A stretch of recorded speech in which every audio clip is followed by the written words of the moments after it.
মাঝে মধ্যেই কি এমন হয় যে শরীরটা একদম চলছে না, ভীষণ দুর্বল লাগছে বা খুব ক্লান্তি আসছে? আচ্ছা চলুন তো আজ এই খুব সাধারণ কিন্তু বেশ ভোগান্তির একটা সমস্যার একেবারে গোড়ায় যাওয়া যাক। আমরা দেখব কিভাবে একদম সহজ কিছু ঘরোয়া খাবার দিয়ে কিন্তু শরীরে হিমোগ্লোবিনের মাত্রা বাড়িয়ে আবার তরতাজা হয়ে ওঠা যায়। আমার মনে হয় এই প্রশ্নটা অনেকেরই মনের কথা, তাই না? মানে সারা দিন একটা ক্লান্তির ভাব, কোনো কিছুতে ঠিকঠাক মন বসে না। এই অনুভূতিগুলো যদি খুব চেনা চেনা লাগে, তাহলে আজকের এই আলোচনাটা কিন্তু বেশ কাজে আসতে পারে। তো এই যে সারাক্ষণ একটা দুর্বল লাগা, এর পেছনের আসল কারণটা কি হতে পারে? চলুন সবার আগে সেটাই একটু জেনে নিই। ডাক্তারি ভাষায় এই ব্যাপারটাকে বলা হয় অ্যানিমিয়া, বা আমরা যাকে রক্তাল্পতা বলি। খুব সহজ করে বললে, আমাদের রক্তে হিমোগ্লোবিন বলে একটা প্রোটিন থাকে, যার কাজ হলো সারা শরীরে অক্সিজেন বয়ে নিয়ে যাওয়া। যখনই এই হিমোগ্লোবিনের পরিমাণ কমে যায়, তখনই কিন্তু এই সমস্যাটা শুরু হয়।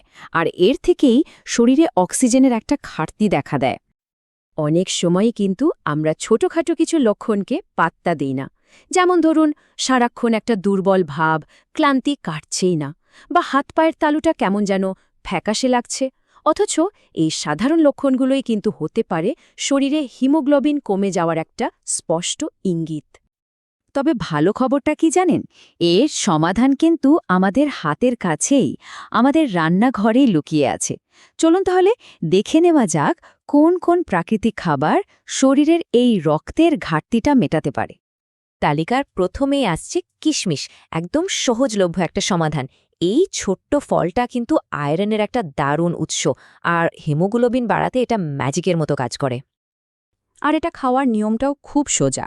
শুধু এক মুঠো কিশমিশ রাতে জলে ভিজিয়ে রাখতে হবে, আর পরদিন সকালে খালি পেটে খেয়ে নিতে হবে। নিয়মিত এটা করতে পারলে দেখবেন শরীরে একটা দারুণ পরিবর্তন আসছে। এরপর যেটার কথা বলবো সেটা হলো সবুজ শাকসবজি। আচ্ছা, এগুলোকে যে নিউট্রিশনের পাওয়ার হাউস বলা হয়, সেটা কিন্তু এমনি এমনি নয়। কারণ এগুলোর মধ্যে থাকে প্রচুর পরিমাণে আয়রন, ফলিক অ্যাসিড আর নানা রকম বি কমপ্লেক্স ভিটামিন। এই প্রত্যেকটা উপাদানই কিন্তু আমাদের শরীরে নতুন রক্তকণিকা তৈরির জন্য ভীষণ জরুরি। সোজা কথায়, ডায়েটে সবুজ শাকসবজি যোগ করা মানে রক্ত তৈরির প্রক্রিয়াটাকে সরাসরি সাহায্য করা। আমাদের তালিকার ৩ নম্বরে আছে বিট। এর যে টকটকে লাল রং, সেটাই যেন বলে দেয় রক্ত বাড়াতের ক্ষমতা কতটা। রোজ যদি মাত্র ১ গ্লাস করে বিটের জুস খাওয়া যায়, তাহলে শরীর কিন্তু প্রচুর পরিমাণে আয়রন, অ্যান্টিঅক্সিডেন্ট আর দরকারি মিনারেলস পায়। আর এটা হিমোগ্লোবিনের লেভেলটা খুব তাড়াতাড়ি বাড়াতে সাহায্য করে। এরপর আসছে ডালিম বা বেদানা। এই ফলটা যে শুধু খেতে দারুণ তাই নয়, হিমোগ্লোবিন বাড়ানোর ক্ষেত্রে এর একটা ডাবল অ্যাকশন ভূমিকা আছে। ব্যাপারটা হলো, ডালিমের মধ্যে আয়রন তো আছেই, তার সাথে সাথে আছে ক্যালসিয়াম আর প্রচুর ভিটামিন সি। আর এই ভিটামিন সি এর কিন্তু একটা স্পেশাল কাজ আছে, যেটা নিয়ে আমরা একটু পরেই কথা বলবো।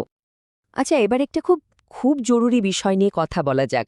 দেখুন, শুধু আয়রন আছে এমন খাবার খেলেই কিন্তু সবটা হয় না।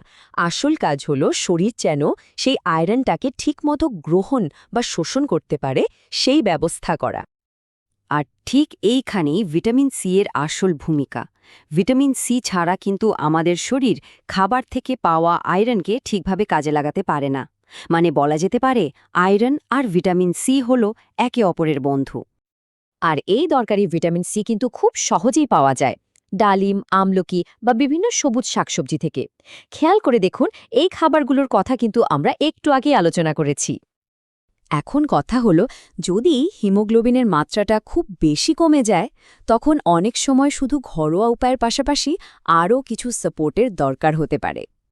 যদি ঘাটতিটা খুব বেশি হয়, তাহলে এই ঘরোয়া প্রতিকারের সাথে ডাক্তারের পরামর্শ নিয়ে আয়রন বা মাল্টিভিটামিন সাপ্লিমেন্টও নেওয়া যেতে পারে। তবে একটা কথা কিন্তু অবশ্যই মনে রাখতে হবে, যে কোনো সাপ্লিমেন্ট নেওয়ার আগে কিন্তু একজন বিশেষজ্ঞর পরামর্শ নেওয়াটা মাস্ট। তাহলে এত সব আলোচনার পর মূল কথাটা কি দাঁড়ালো? চলুন এক ঝলকে একদম পয়েন্ট করে দেখে নিই। হিমোগ্লোবিন বাড়াতে সবচেয়ে কার্যকারী ৪টে খাবার হল কিশমিশ, সবুজ শাকসবজি, বিট আর ডালিম। এই ৪টে জিনিস যদি রোজকার ডায়েটে রাখা যায়, তাহলে কিন্তু দুর্বলতা আর ক্লান্তিভাবটা অনেকটাই কেটে যাবে। তাহলে প্রশ্ন হল, আজকের এই আলোচনার পর কোন নতুন খাবারটা সবার আগে খাদ্য তালিকায় যোগ করা যায়? মনে রাখতে হবে, স্বাস্থ্যের জন্য নেওয়া একটা ছোট্ট পদক্ষেপও কিন্তু সামনে গিয়ে অনেক বড় একটা পার্থক্য গড়ে দিতে পারে।